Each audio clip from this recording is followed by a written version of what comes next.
The morning sky above New York City turned black, not from clouds or storms, but from something much worse. Giant ships blocked out the sun, ships so big that each one covered entire city blocks. There were hundreds of them, floating in the air, like metal mountains. People stopped walking on the streets. Cars crashed into each other as drivers looked up instead of watching the road. Children pointed at the sky and asked their parents what was happening. But the parents did not know either. The ships were not from Earth. They were alien ships. Ships from the Zephyrian Galactic Empire. The Empire ruled over 10,000 different worlds scattered across the galaxy. They had been conquering planets for over 1,000,000 years. Now they had come to Earth. Admiral Kethver stood on the bridge of his flagship. He was tall and covered in green scales like a lizard. His yellow eyes looked down at the blue planet below. Earth looked so small and weak compared to his mighty fleet. He had destroyed many worlds like this one. Earth would be just another easy victory. Send the message. Kethver ordered his communications officer. All across Earth, every television, screen, radio, and computer suddenly showed the same thing. The scaly face of Admiral Kethver appeared on billions of screens at once. When he spoke, his voice was cold and full of power. "People of Earth," the Admiral said, "I am Admiral Kethver of the Zephyrian Galactic Empire. Your small world now belongs to us. You have exactly 72 hours to surrender completely. Put down all weapons. Stop all resistance. Accept our rule without question." The Admiral paused and smiled, showing sharp white teeth. "If you do not surrender in 72 hours, we will destroy every city on your planet. We will turn your oceans to steam and your mountains to dust. This is not a threat. This is a promise. We have done this to 100 worlds before you." A message ended. The screens went black. Then chaos began. In Washington, D.C., the president gathered his top advisors in an underground bunker. General Morrison, the head of Earth's military forces, looked at the reports coming in from around the world. Every major city had alien ships floating above it. London, Tokyo, Moscow, Berlin, Mumbai, all of them were covered by the shadow of the Empire's fleet. "How many ships do they have?" the president asked. "Our satellites count over 800 large vessels," General Morrison replied. "Each one is bigger than our largest aircraft carrier. And that's just what we can see. There might be more." The president rubbed his tired eyes. "What about our own fleet? The space stations? The lunar bases?" "All destroyed in the first hour," the general said quietly. "They hit everything we had in space before they even talked to us. We have nothing left up there." Around the world, people ran through the streets in panic. Some tried to escape to the countryside. Others gathered in churches and temples to pray. Many just stood and stared at the ships above, too shocked to move, but not everyone was panicking. In a secret meeting room beneath the Pentagon, Dr. Sarah Chun sat at a long table with 12 other people. These were the leaders of the Terran Defense Initiative. They had been preparing for this day for 50 years. Ever since humans first learned they were not alone in the universe. Dr. Chun was a small woman with gray hair and calm eyes. She had spent her whole life working on Earth's most secret project. While the world above fell into chaos, she remained perfectly still. "The alien fleet matches our predictions," she said to the others around the table. "They think we are weak and helpless. They believe we have no real defenses. Don't we?" asked Colonel Rivera, one of the military representatives. "Our entire space fleet is gone. We have no orbital weapons, no planetary shields. What can we possibly do against 800 alien warships?" Dr. Chun smiled for the first time that day. "We can show them why our ancestors chose to sleep." The other people at the table nodded. They all knew about Project Prometheus. They had all spent years preparing for this moment. Now the time had come to wake up something that had been sleeping for 10,000 years. "I need authorization from all departments," Dr. Chun said. "Defense, energy, communications, and deep ocean research. Once we start this, we cannot stop it. Are you all ready?" One by one, each person at the table pressed their thumb to a small red scanner. Lights flashed green as each authorization was. Accepted. When all 12 lights were green, Dr. Chun stood up. "Project Prometheus is now active," she announced. "May God help us all." Far beneath the Pacific Ocean, deeper than any human had ever traveled, something began to stir. Ancient machines that had waited in the darkness for centuries started to wake up. Lights that had been off for 10,000 years began to glow. Meanwhile, Admiral Kethver walked through his ship, inspecting his troops. The Zephyrian soldiers were tall and strong, with tough scales that could stop most weapons. They carried energy rifles that could melt steel. Each soldier had fought in dozens of battles across the galaxy. "Sir," one of his officers reported, "we are detecting some unusual energy readings from the planet." "What kind of readings?" the Admiral asked. "Unknown, sir. They seem to be coming from deep underground and under the oceans. Our computers cannot identify the energy source." Kethver looked at the data on his screen. The readings showed massive power sources scattered across Earth's surface. But they were unlike anything in the Empire's vast database of alien technologies. Probably just their primitive power plants, the Admiral decided. These humans only learned to travel between stars 50 years ago. They cannot have anything dangerous.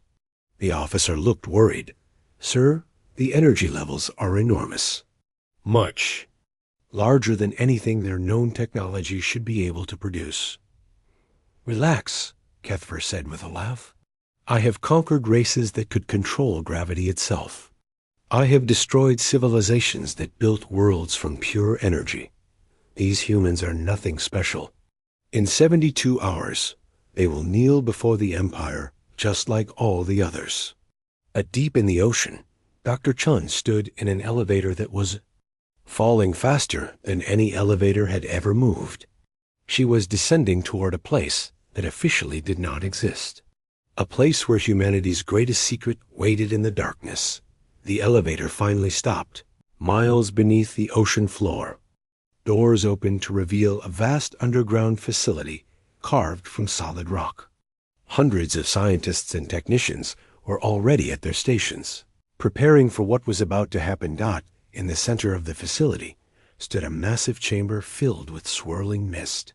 Inside the mist, something huge was beginning to move. Something that had been waiting patiently for this day to come. Dr. Chun walked to the main control panel and placed her hand on a scanner. A computer voice spoke. "Identity confirmed. Dr. Sarah Chun, Director of Terran Defense Initiative. Please state your authorization code." "Authorization code, Prometheus 77 Alpha," Dr. Chun said clearly. "Begin awakening sequence. Priority, Alpha. This is not a drill." The computer was silent for a moment. Then, awakening sequence initiated. Estimated time to full activation, 68 hours, 43 minutes. Dr. Chun smiled as she watched the mist in the chamber begin to glow. The aliens thought they had 72 hours to wait for Earth's surrender. They had no idea that humanity was about to show them something they had never seen before. Something they would never forget. Something that would change the galaxy forever. Admiral Kethver walked through the halls of his flagship, remembering his past victories. The walls were covered with pictures and trophies from 100 conquered worlds. Each one told the story of another species that had fallen before the might of the Zephyrian Empire. He stopped in front of his favorite picture. It showed the crystal cities of Altair Prime, burning in beautiful colors as his plasma cannons destroyed them. The Altairians had been proud and intelligent. They built cities that looked like giant diamonds reaching toward the stars. But their beauty could not save them from the Empire's power. The Altarians lasted 6 days, Kethver said to himself. They had good shields and fast ships. But in the end, they knelt like all the others. He moved to another picture. This one showed the orbital defense platforms around Kepler Station exploding in bright flashes. The Kepler colonists had been clever engineers. They built weapons that could destroy asteroids and shields that could stop solar flares. Their defense satellites were the best the Admiral had ever seen. Kepler Station held out for almost 6 hours, he remembered. Their weapons were impressive. But 6 hours is not very long when you have eternity. The Admiral continued walking, looking at more pictures. The floating cities of Aquarius, the underground fortresses of Titan Colony, the living forests of Green World that could think and fight back. All of them had something special. All of them had believed they could resist. The Empire. All of them had been wrong. On the bridge of his ship, junior officers were studying the scans of Earth. Lieutenant Zakhtar, a young officer with bright green scales, was looking at the energy readings with confusion. Sir, he said to Commander Velahan, these readings from Earth are very strange. Commander Velahan was older and more experienced. He had gray scales and scars from many battles. What do you mean, Lieutenant? Look at these underground networks, Zakhtar pointed to his screen. They go everywhere, under all the continents, under all the oceans, and the energy signatures are enormous. Velahan looked at the data. The young officer was right. There were massive tunnel systems beneath Earth's surface. They formed patterns that looked almost like blood vessels in a giant body. And the energy readings were stronger than anything their scanners had ever detected. It must be natural, Velahan decided. Geological formations. Underground. Rivers. Maybe volcanic activity. But sir, Zakhtar continued, the patterns are too regular, too organized. And this energy signature here, he pointed to a reading from deep in the Pacific Ocean. It's artificial. I'm sure of it, Commander Velahan frowned. In all his years of conquest, he had learned to trust his instincts. And right now, his instincts were telling him something was wrong. But the Admiral had already made up his mind. About Earth, these humans were primitives. They had only been traveling between stars for 50 years. What could they possibly have that would threaten the Empire? Run a deep scan, Velahan ordered. Focus on the areas with the strongest energy readings. While the aliens studied their scans, Earth continued to panic. News reporters stood in front of cameras, trying to explain what was happening while alien ships floated in the sky behind them. This is Rebecca Martinez reporting from downtown Los Angeles, one reporter said, her voice shaking. The alien ships have been here for 6 hours now. The government is asking everyone to stay calm and wait for instructions. But as you can see behind me, many people are not staying calm. The camera showed crowds of people running through the streets. Some carried suitcases and bags, trying to escape the city. Others stood in groups, pointing at the ships and arguing about what to do. Police cars drove around with loudspeakers, asking people to go home and stay inside. In Moscow, the Russian president was meeting with his generals. In Beijing, the Chinese premier was talking to his advisors. In London, the British Prime Minister was holding an emergency session of Parliament. Every government on Earth was trying to figure out what to do. But they all came to the same conclusion. Earth had no way to fight the alien fleet. What they did not know was that other meetings were happening in secret, deep underground, in hidden facilities around the world. The Terran Defense Initiative was preparing for something the aliens could never imagine, not in a bunker beneath Mount Cheyenne. Dr. James Wright was watching dozens of computer screens. Dr. Wright was in charge of the North American defense grid, For 30 years, he had been waiting for this day. "All sectors report ready," he said into his radio. "The grid is charging on schedule." Similar reports came in from around the world. Dr. Yamamoto in Japan confirmed that the Pacific Ring systems were online. Dr. Volkov in Siberia reported that the Arctic installations were awakening. Dr. Patel in India said the Himalayan network was responding perfectly.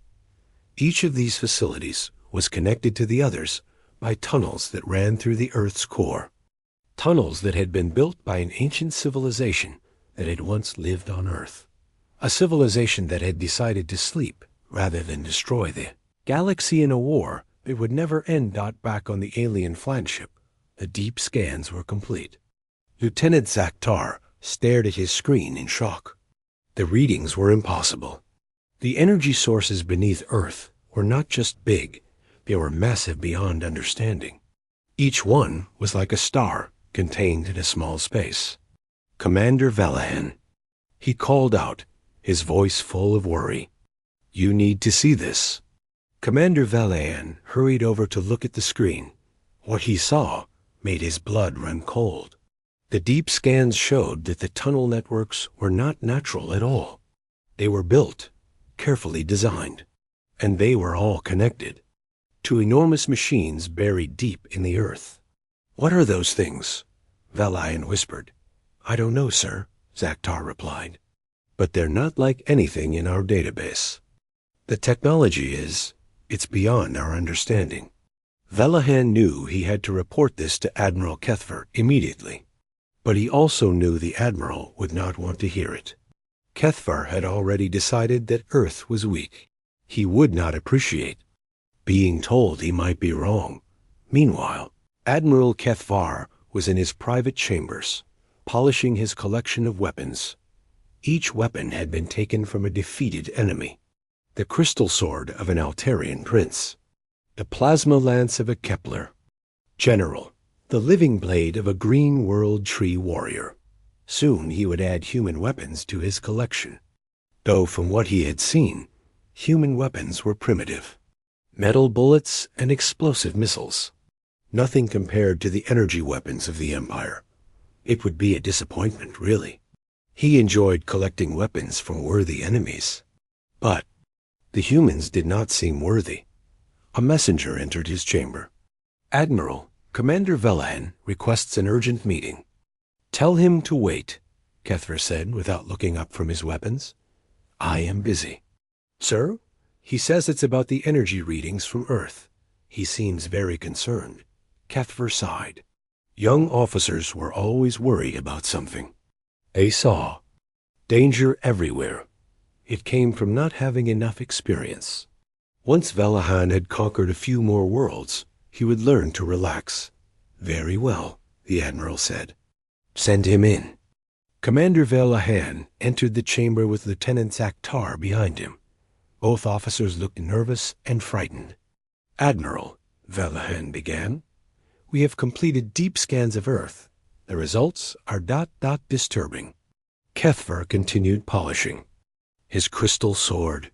"Disturbing how?"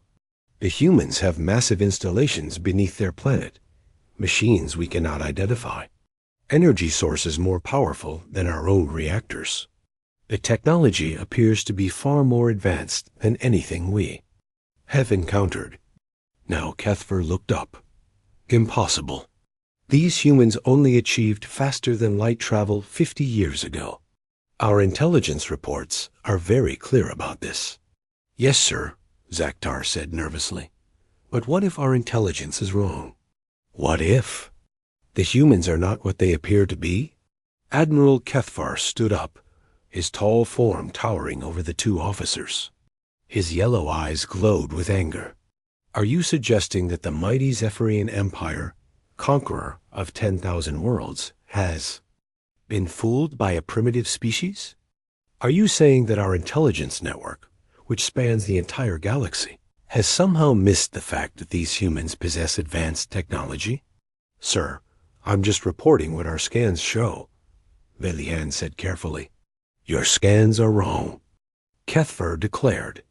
Equipment malfunctions, computer errors, perhaps interference from their primitive satellites. Run the scans again? We have run them 3 times, sir. The results are the same. Kethver walked to his window and looked down at Earth. The blue planet looked so peaceful, so helpless, just like dozens of other worlds he had conquered. There was nothing special about it. Commander Velahan, he said slowly, in my 500 years of service to the Empire, I have conquered 73 worlds. I have faced species that could control time itself. I have defeated civilizations that built their cities inside black holes. Do you really think a species that still uses chemical rockets poses any threat to me? No, sir, Velahan replied quietly. Then, stop worrying about computer errors and prepare for the bombardment. In 64 hours, this conversation will seem very silly. The 2 officers left the Admiral's chamber, but their worries remained. Something was wrong with Earth. Something. Their computers could. 72 hours had passed. The deadline was over. Admiral Kethvar stood on the bridge of his flagship, watching the blue planet below. Earth had not surrendered. He had expected this. Most species tried to resist at first. They always thought they could fight the Empire. They were always wrong. All ships, prepare for orbital bombardment, the Admiral commanded. Target major population centers first. Let them see what happens to those who defy the Empire. 800 alien warships turned their weapons toward Earth. Each ship carried enough firepower to destroy entire mountains. Together, they could turn the planet's surface into molten glass within hours. Fire, Kethver ordered. Thousands of plasma beams shot down from the sky. Each beam was hot enough to melt steel instantly. They struck the cities of Earth with the force of lightning bolts from angry gods. New York, London, Tokyo, Moscow, all were targeted by the Empire's terrible weapons. But something impossible happened. The plasma beams simply vanished. They hit Earth's atmosphere and disappeared like raindrops falling into an ocean. The cities below remained untouched. Not a single building was damaged. Not a single person was hurt. What? Admiral Kethver stared at his screen in shock. Fire again. Full power. The second volley was even stronger than the first. Every ship in the fleet fired at once. The space around Earth lit up like a new sun as thousands of energy weapons discharged. Their deadly cargo dot again. The beams vanished harmlessly. It was as if Earth was protected by invisible shields that could absorb unlimited amounts of energy. Impossible, Kethver whispered. No shield technology can do that. Nothing can absorb that much power. On Earth, people stood in the streets looking up at the sky. They had seen the flashes of light as the alien weapons fired. They had braced themselves for death, but nothing happened. The weapons of the mighty Zephyrian Empire had been completely useless dot in the secret facility beneath the Pacific Ocean. Dr. Sarah Chun watched her instruments with satisfaction. The planetary defense grid was working perfectly. Energy that should have destroyed continents was being absorbed and redirected into the awakening process. How much longer? She asked her assistant. 14 minutes until full activation, came the reply. Dr. Chun nodded. 14 minutes until the galaxy remembered. Why certain worlds should never be disturbed. On the alien flagship, panic was beginning to spread. Commander Velahan ran from station to station, checking the weapon systems. Everything showed green. The plasma cannons were working perfectly, but their shots were having no effect on the planet below. Sir, Lieutenant Zakhtar called out, his voice full of fear. We're detecting massive energy spikes from the planet's oceans. Where? Kethvar demanded. Everywhere, sir. Pacific, Atlantic, Indian Ocean, Arctic. Something is rising from the deep ocean floors. Admiral Kethvar looked at the main screen. At first, He saw nothing but water. Then, slowly, shapes began to appear beneath the surface. Huge shapes. Shapes that made his massive warships look like toys by comparison. What are those things? He asked quietly. The shapes rose higher, breaking through the surface of Earth's oceans. Water cascaded off their surfaces like waterfalls falling from mountains. They were not ships as the aliens understood ships. They were something else entirely. Something that defied all laws of physics and engineering. Each structure was the size of a small moon. Their surfaces were covered in geometric patterns that seemed to shift and change as you looked at them. They glowed with an inner light that was not quite any color the aliens had ever seen. "Scanning," reported the science officer. "Sir, these objects they're not made of any known material. The scanners can't even determine what they are. They're solid, but they're also energy. They're real, but they're also something else." More shapes rose from the oceans. Dozens of them. Then hundreds. Each one was different, but all of them shared the same impossible combination of matter and energy that made the aliens' computers scream error messages in the deep facility. Dr. Chun spoke into her microphone. "This is Terran Command to all. Guardian units, you are clear to fully manifest. Repeat, you are clear to fully manifest." The massive structures in Earth's oceans began to change. Parts of them became transparent. Other parts became solid as diamond. Tentacles of pure energy reached out from their surfaces, stretching across impossible distances, to gently touch the hulls of the alien ships where the energy tentacles touched. Something remarkable happened. The alien ships' weapons stopped working. Their engines went quiet. Their computers began displaying information in languages that had been dead for millions of years. Admiral Kethfer watched in horror as his mighty fleet was rendered helpless by technology he could not understand. His ships were not being destroyed. They were being examined, studied, analyzed by intelligence so vast that his entire fleet was nothing more than an interesting collection of toys. "Retreat," he ordered. "All ships retreat immediately." But the ships could not move. The energy tentacles held them gently but firmly, not crushing them, not hurting them, just keeping them exactly where they were. On Earth, every television screen, radio, and computer suddenly activated.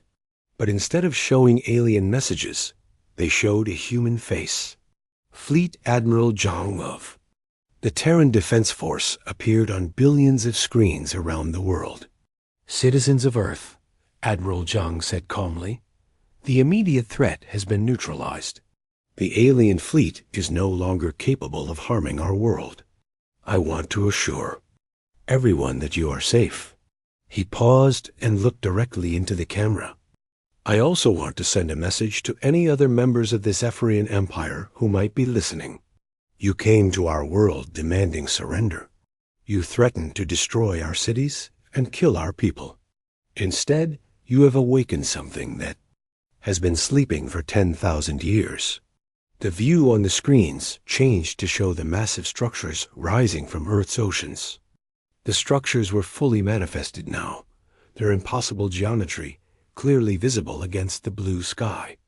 "These are not weapons we built," Admiral Zhang continued. "These are what we become when the galaxy threatens our home. For 10 millennia, humanity has chosen to sleep rather than interfere with the natural development of galactic civilization. But when empires grow too large and threaten the freedom of innocent worlds, we wake up. In the alien archives, deep in the Empire's capital world, ancient computers began accessing files that had not been opened in a million years. Warning files. Files written in the earliest days of the Empire, when their ancestors first began to explore the galaxy. The files spoke of the gardeners, ancient beings who had once tended the galaxy like a vast garden, preventing any single species from growing too powerful. The files told of worlds that were never to be disturbed. Worlds where the gardeners slept, waiting for the day when they would be needed again. And at the top of the list of forbidden worlds was a small blue planet in a quiet spiral arm of the galaxy. A planet called Earth. Commander Velahan accessed these files from his ship's computer. As he read, his scaled face turned pale with terror. "Admiral," he called out, his voice barely a whisper. "Admiral, you need to see this." But Admiral Kethfer was no longer listening to his officers. He was staring at his main screen, watching as one of the massive structures moved closer to his flagship. It moved without engines, without thrust, simply willing itself through space as if the laws of physics were merely suggestions. The structure stopped just in front of his ship. A section of its surface became transparent, revealing the interior. Inside, Admiral Kethvar could see a figure sitting in what appeared to be a command chair. The figure was human, but not quite human. It was taller, more graceful, with eyes that held the wisdom of ages. The being spoke, and its voice was heard throughout the alien fleet without need for radio transmission. It spoke directly into their minds, in their own language. "I am Captain Sarah Chun of the Terran Guardian Corps," the being said. "You have made a mistake. You believed Earth was defenseless. You thought humanity was weak. You assumed we were primitives who could be easily conquered." The being stood up from its chair, and the aliens could see that it was both human and something far more than human. "Humanity is not Earth's first intelligent species," Captain Chun continued. "We are its inheritors. When our predecessors realized their technology had become too powerful, they chose to transform themselves into guardians of galactic peace. They became us, and we have been sleeping, waiting for the day when an empire would grow large enough to threaten the freedom of all worlds." She gestured toward the alien fleet. "That day has come. Throughout the galaxy, on worlds controlled by the Zephyrian Empire, ancient monitoring stations that had been silent for millennia suddenly activated. Signals were sent to other sleeping worlds. Other Guardian units began to wake up. "Your empire's time of expansion is over," Captain Chun announced. "Not through destruction, but through choice. You will withdraw from all conquered worlds. You will allow the species you have enslaved to govern themselves. You will return to your home system and learn to live in peace with your neighbors." "Admiral," Kethfer found his voice at last. "And if we refuse?" The being that had once been Dr. Sarah Chun smiled sadly. "Then you will learn why the ancient files in your archives list Earth as a world that must. What rose from Earth's oceans was beyond anything the Zephyrian Empire had ever encountered in their million years of conquest. The massive structures were not built. They were grown. They were not machines. They were alive in ways that made." The alien scientists' minds hurt to contemplate. Admiral Kethvar watched from his bridge as the nearest Guardian structure approached his flagship. The thing was impossible to look at directly. Parts of it seemed solid as metal, while other sections flickered in and out of reality like mirages. Surfaces that appeared smooth from a distance revealed themselves to be covered in millions of moving parts, each no larger than a grain of sand, all working together in patterns too complex to understand. "What are our weapons doing to it?" Kethvar demanded. "Nothing, sir," reported his weapons officer. "Our plasma cannons pass right through it. The energy beams don't even slow down. They just go through the structure as if it wasn't there." "Then, how is it solid enough to touch our ships?" "I don't know, sir. According to our sensors, it's both there and not there at the same time." Commander Velahan stared at his instruments in disbelief. The Guardian structure was somehow existing in multiple dimensions simultaneously. Parts of it were in normal space, where they could be seen and felt. Other parts existed in realms of reality that their science could not even detect, let alone understand. From the Guardian structure, tentacles of pure energy reached out toward the pride of Zephyr. The tentacles were beautiful and terrible at the same time, streams of light that moved like living things, reaching across the vacuum of space as if distance meant nothing to them. When the first tentacle touched the hull of Admiral Kethver's ship, something extraordinary happened. The alien metal began to sing dot. It was not sound as they understood it. The hull vibrated with frequencies that bypassed their ears and spoke directly to their minds. The song was hauntingly beautiful, but it carried undertones of such sadness and loss that several crew members began to weep without knowing why. "What's happening to our ship?" Kethvar asked, his voice shaking. Lieutenant Zaktar checked his instruments with trembling claws. "Sir, the Guardian it's reading our ship. Not just scanning it, reading it. Every piece of information stored. In our computers. Every battle we've fought. Every world we've conquered. It knows everything about us." The song from the ship's hull grew louder. Now the aliens could hear voices in it, the voices of species they had conquered. The crystal beings of Altair Prime, singing their death songs as their cities burned. The engineers of Kepler Station, calling out warnings that no one would hear. The tree folk of Green World, whispering ancient poems as their forests died. Admiral Kethver realized with growing horror that the Guardian was not just reading their ship's data files. It was reading the memories stored in the metal itself. Every act of destruction, every moment of conquest, every cry of the defeated. It was all recorded in the molecular structure of their weapons and hull plating. On the bridge, displays that should have shown tactical information, instead showed images from their past campaigns. The aliens watched themselves destroying world after world, seeing their actions through the eyes of their victims for the first time. "Make it stop," Kethver whispered. "Please, make it stop." But the Guardian was not finished. More tentacles reached out to other ships in the fleet. Each vessel began to sing its own song of conquest and destruction. 800 ships, 800 different melodies of war and death, all harmonizing into a symphony of galactic suffering dot in the deep facility beneath Earth. Dr. Sarah Chun, or the being she had become, watched the process with sad but determined eyes. She was no longer entirely human. The transformation had changed her in ways that went beyond physical form. She could feel the pain of every world the Empire had conquered. She could hear the cries of billions of beings who had died under Zephyrian rule. "Captain," said her aide, who had also undergone the transformation, "the memory integration is complete.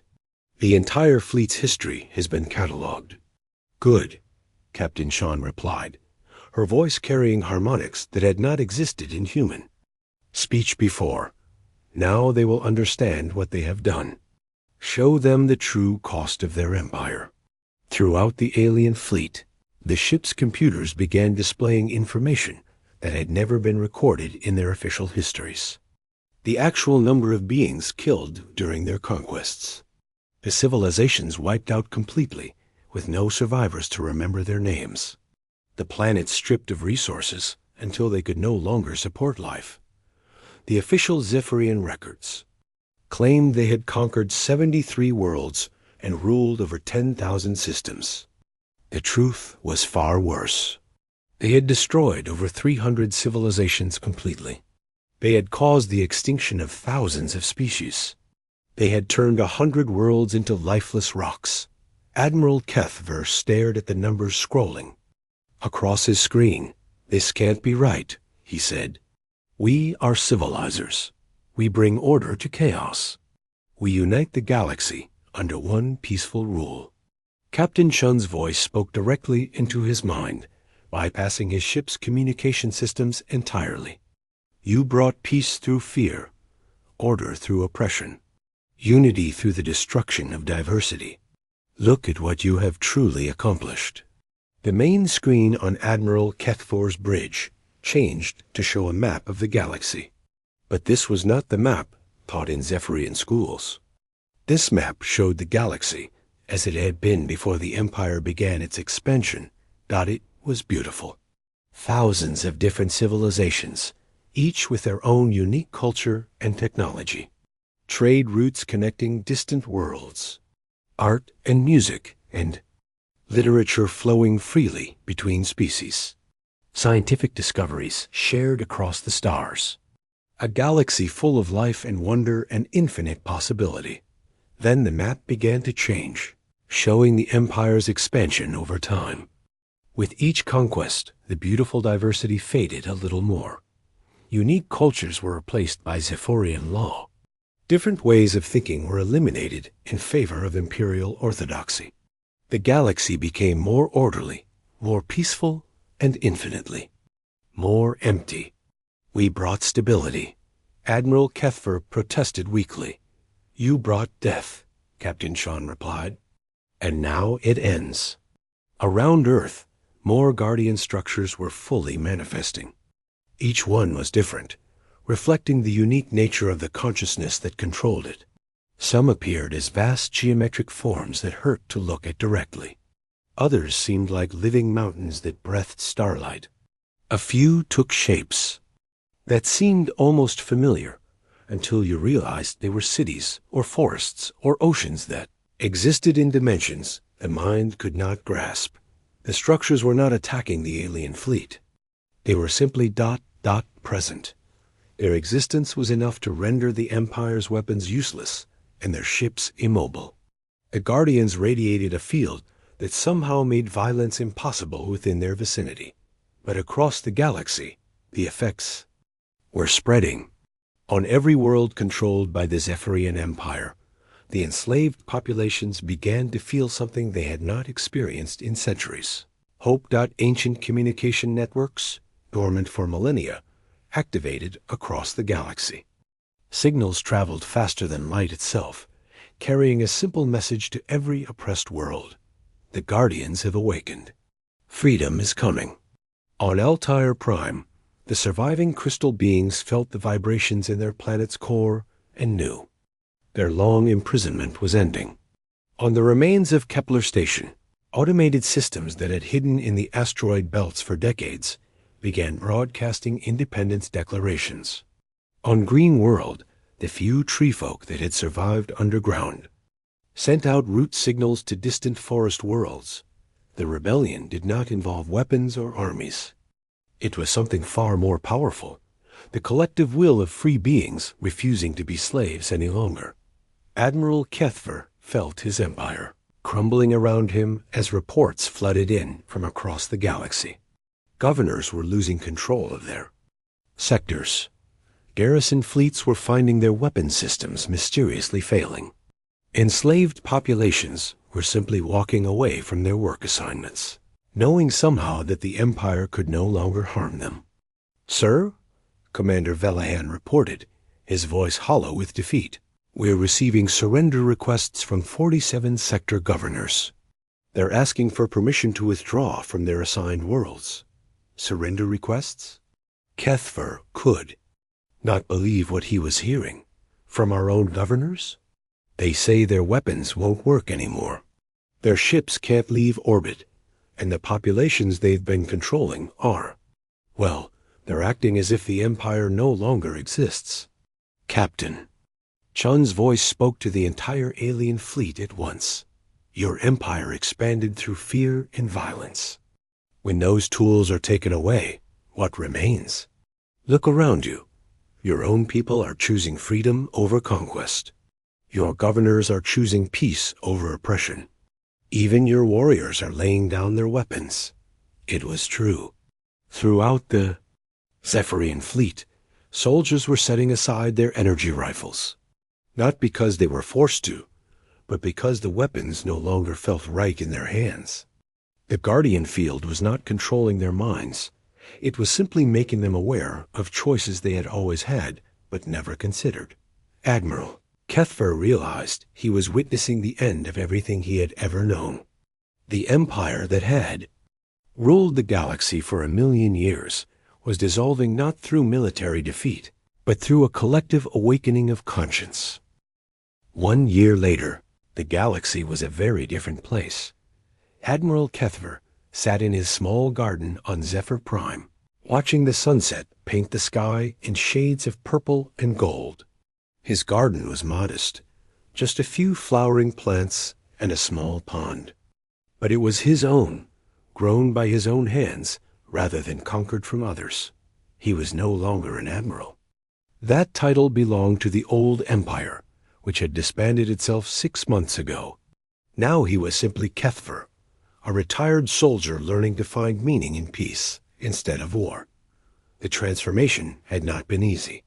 For 500 years, his entire identity had been built around conquest and domination. Without those things, he had felt lost and empty. But slowly, with help from former enemies who had shown him surprising compassion, he was learning new ways to live. A soft chime indicated an incoming message. Kethvar activated his communication device and saw the face of Captain Chun appear in the holographic display. She looked more human now than she had during those first terrifying days when the Guardians had awakened. But her eyes still held depths of knowledge that spoke of experiences beyond normal existence. "Hello, Kethver," she said with a gentle smile. "How are you adjusting to civilian life?" "Better than I expected," he admitted, "though some days are harder than others. I keep expecting to receive military orders, only to remember that there is no military anymore." "That must be difficult," Captain Chun said with genuine sympathy. "Change is never easy, especially such fundamental change." Kethver nodded. "Captain, may I ask you something?" "Of course. Why didn't you destroy us? Your Guardians had the power to eliminate the entire Empire in minutes.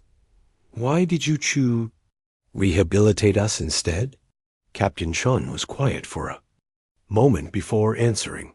"Because destruction was the Empire's way. It was never ours. The Guardians exist to preserve life and diversity, not to eliminate it. Even your species has unique value and potential. We simply needed to help you remember that conquering others is not the only path to greatness." Across the galaxy, similar conversations were taking place. Former Imperial governors were learning to become advisors rather than rulers. Zephyrian soldiers were retraining as peacekeepers and disaster relief workers. Scientists who had once designed weapons were now focused on healing the environmental damage their empire had caused. It was not a perfect transformation. Some former Imperials struggled with the new reality.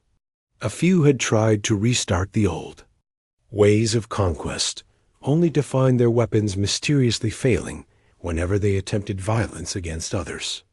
The Guardian network that now spanned the galaxy ensured that large-scale warfare was simply no longer possible. On Earth, Dr. Sarah Chun stood in the same underground facility where the awakening had begun. But she was no longer quite the same person who had descended into these depths a year ago. The transformation into a Guardian had changed her in ways both profound and subtle. "Status report," she requested from her aide. "All liberation operations are complete," came the reply. "The last of the occupied worlds declared independence 3 days ago. Former Imperial territories are now governed by freely elected councils representing the native populations." "And the Zephyrians themselves?" "Adapting better than we hoped. Most have embraced the transition to peaceful civilization. Their natural intelligence and organizational skills are proving quite valuable in rebuilding the worlds they once conquered." Dr. Chun nodded with satisfaction. The Guardians had not sought to punish the Zephyrians, but to redirect their considerable abilities toward positive ends. It was remarkable how quickly a warrior species could adapt when given the chance to be builders instead of destroyers. On the former Imperial capital world, the great palace where emperors had once planned galactic conquest had been converted into a university. Students from dozens of species studied together, learning arts and sciences and philosophies from across the galaxy. The throne room where absolute power had once resided was now a library where where anyone could access the accumulated knowledge of 1,000 civilizations. Professor Velahan, the former commander, taught a course called The History of Empire and the Path to Peace. His students were mostly young Zephyrians who had never known the old ways of conquest. They studied the mistakes of the past not to repeat them, but to understand how civilizations could avoid the trap of believing that might made right. Professor, one of his students asked during a recent lecture, do you think the Empire could have found another way? A way to unite the galaxy? Without conquest? Velahan considered the question carefully. I believe we could have, he said finally. But we were so convinced that we knew what was best for everyone else that we never bothered to ask what they wanted for themselves. True unity cannot be imposed from above. It must grow from mutual respect and understanding. The student nodded thoughtfully. Is that what the Guardians are doing now? Imposing their will on the galaxy? An excellent question, Velahan smiled, but I think there's a crucial difference. The Guardians prevent large-scale violence and oppression, but they don't tell individual worlds how to govern themselves. They maintain the conditions for freedom without dictating what people should do with that freedom. Indeed, across the galaxy, former imperial worlds were experimenting with dozens of different forms of government and society. Some chose democracy. Others preferred council systems, and a few developed entirely new approaches to collective decision-making. The Guardians watched, but did not interfere, as long as these governments respected the rights of their citizens and their neighbors. Lieutenant Zakhtar, now a civilian engineer, was working on one of the most ambitious projects of the new era. He and a team of scientists from 12 different species were collaborating to restore Green World, which had been devastated during the Imperial conquest decades earlier. The project was challenging, not just technically, but emotionally. Zakhtar found himself working alongside tree folk whose ancestors his people had killed. But instead of hatred, he encountered patient understanding and a willingness to work together for the future. Why do you trust us? He asked Oaksinger, one of the tree folk engineers. After what we did to your world? Oaksinger's bark covered.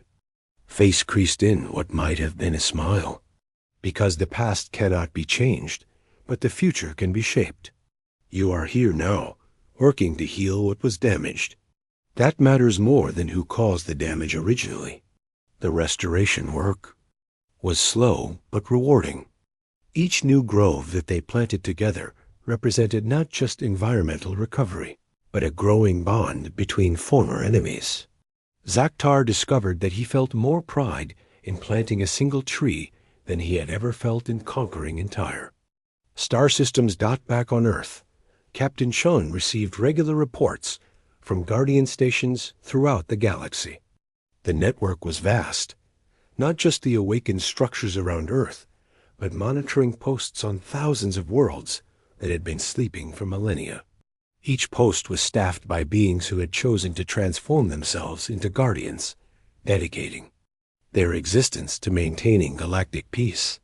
Captain, her aide reported, we're detecting the formation of a new trade alliance between the Altair crystal cities and the Kepler engineering collectives.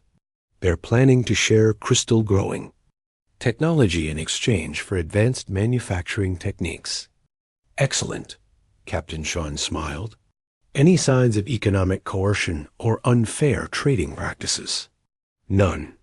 All agreements appear to be genuinely voluntary and mutually beneficial.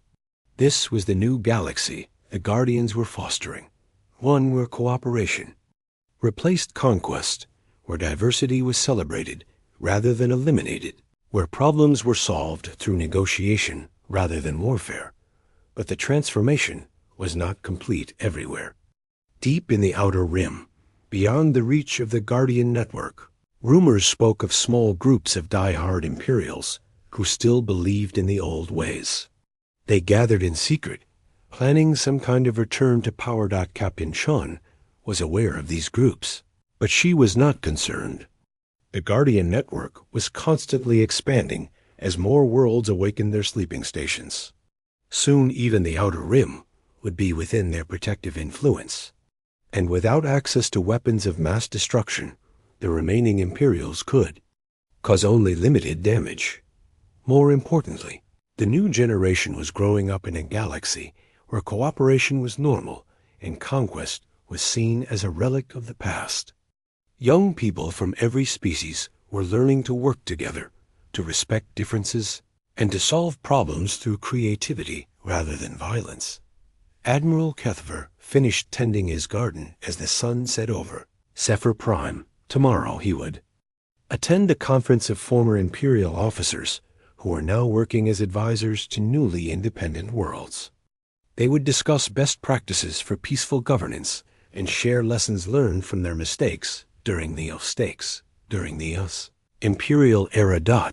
It was strange how fulfilling this new life was. During his centuries as a conqueror, he had thought he was achieving greatness. But the satisfaction of helping others govern themselves wisely was deeper and more lasting than any victory he had ever won in battle. As he prepared for sleep, Kethver reflected on the message that Captain Shun had shared with him. During their conversation, the Guardians were not trying to control the galaxy. They were trying to give it the freedom